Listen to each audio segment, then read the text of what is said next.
This is my response video to a fellow YouTuber, Nick Zaru's video titled The Most Overrated Map in Call of Duty Zombies, which was Origins. Today I'm going to give you my subjective analysis of Origins and explain why I think it's the most overrated map in Call of Duty Zombies.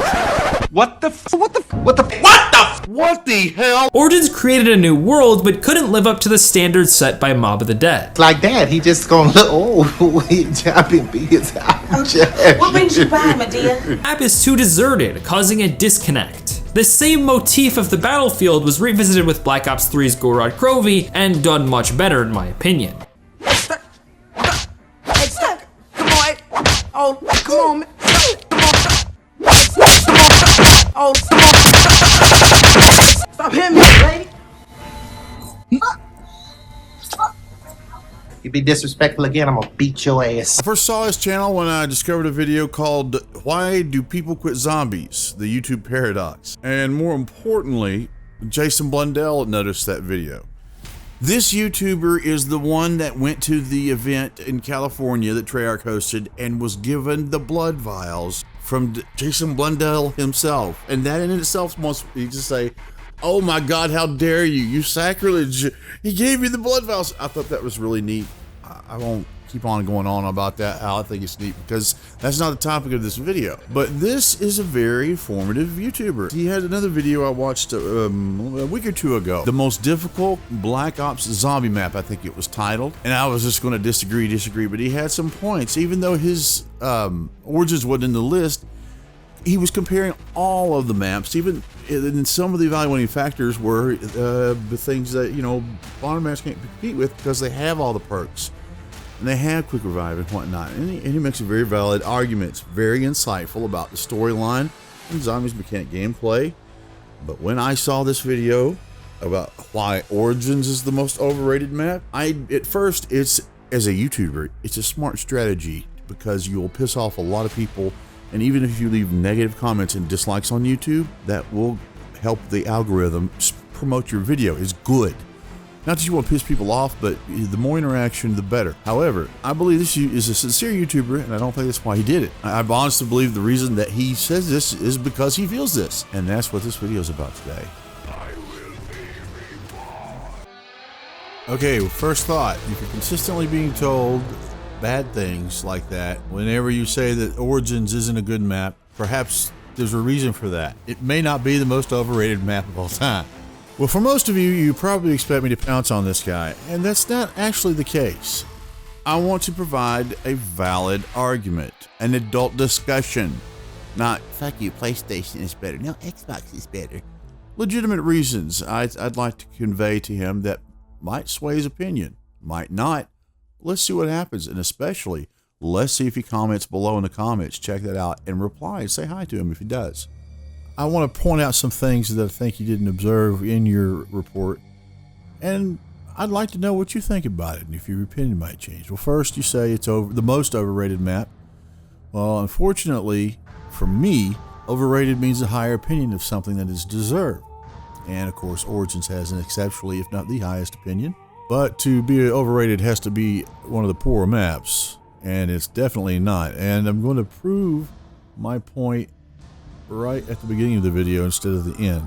Though I believe Origins is the best map, I definitely wouldn't make an argument on that on the internet because there isn't one best map that Treyarch has intended for us to love. You know, some people are going to love this, some people are going to love that. But the one thing I think that pretty much nails the coffin in your argument is if you're going to evaluate a map and decide whether it's good or not, you have to consider all the secret herbs and spices that Treyarch puts into making the best Call of Duty maps ever. For example, have you ever played a zombie map by a different developer and perhaps got tired of it after 2 weeks? Perhaps the Easter egg was solved before the map was even released to the public. That didn't happen with Origins. Matter of fact, doing the solo Easter egg in Origins is extremely difficult. There are many things that make a good zombie map. We love the characters, the story, the leaderboards. But rule number one, to quote Lord Vondahar, replayability. Origin Zombies has replayability on crack. If we want to talk overrated map, let's talk Der Eisenreich. You heard me. That's overrated. And I know that's everyone's favorite, but mine was Zetsubo no Shima. And I can understand others' arguments why it's not their favorite as well, but I don't know if it's the boss fight or what, but I think certain gobblegums like Perkaholic, when it comes to Origins, robbed it of one of its most fun endeavors. New people to zombies that's just starting out in Black Ops 2 may never get to experience. And that's racing to get the golden shovel and start digging up dig spots to get all 9 perks every game. That was so fun.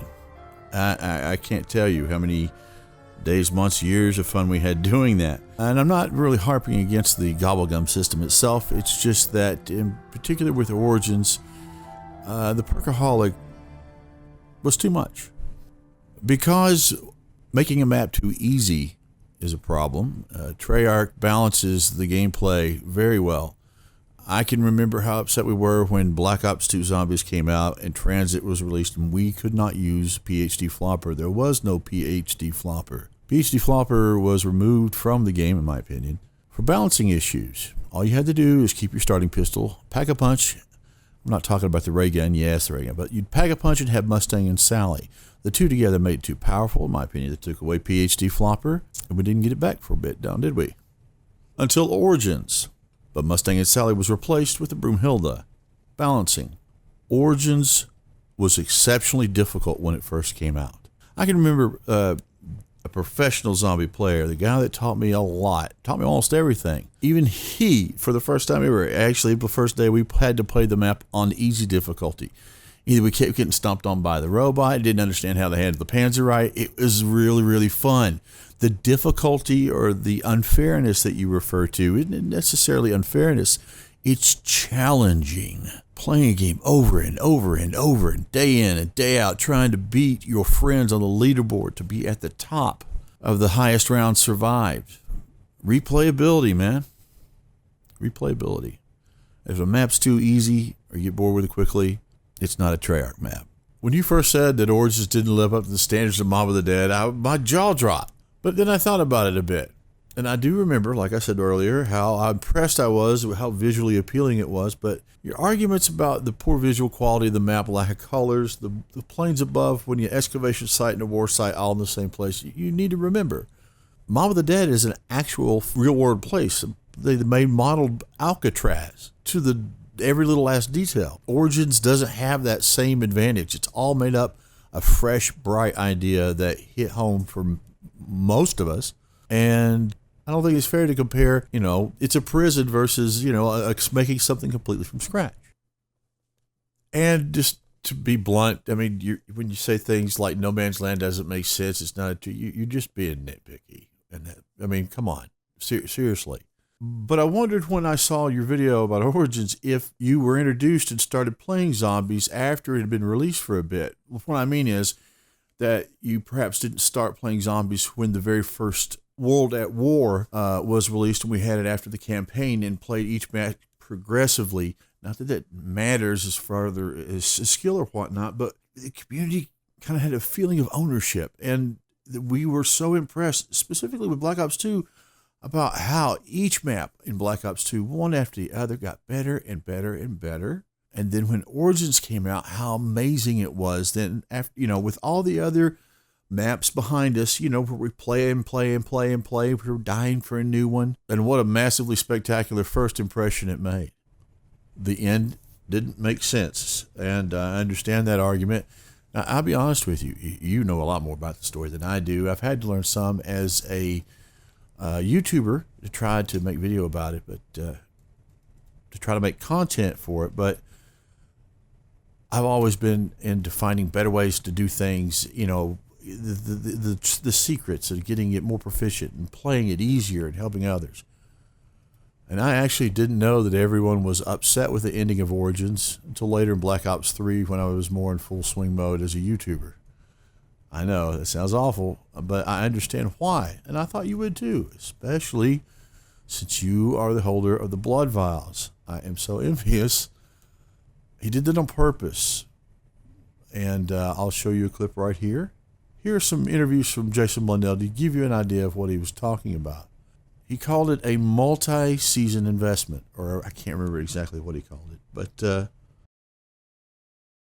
see different emotions in people. Okay. And by the way, they're not always negative emotions. Of course. That's not what you want, is it? No, I want to see as much celebration and joy, but I feel like, you have to have been to the lowest valley to appreciate the highest mountain, right? Okay. So you need to have different experiences so that you can see the excitement of a PPSH coming out of a box, or you can feel the kind of drama when you feel like the whole story you've been playing for 8 years is just a game played by kids, you know. And then the kind of rise of emotion when you find out that's not the case, and it's this other, these things are, I think, what gives people, from a narrative side, stuff to be excited, and theories, and yeah, I love it when something like, the reason why Origins possibly has a special place in certain people's hearts, I think, is because of that journey. Yeah. And again, if we were having that interview after Origins, I would have said the same thing. And you say this to me now about Revelations, and I will say the same thing. Oh, and as far as your statement about the mud and the map and zombies, it makes it more challenging. I mean, but you can either walk on boards or you can walk on mud. But then again, I can relate. I saw your video on the bus map and transit and all that, and I can't stand the lava cracks, so fair deal.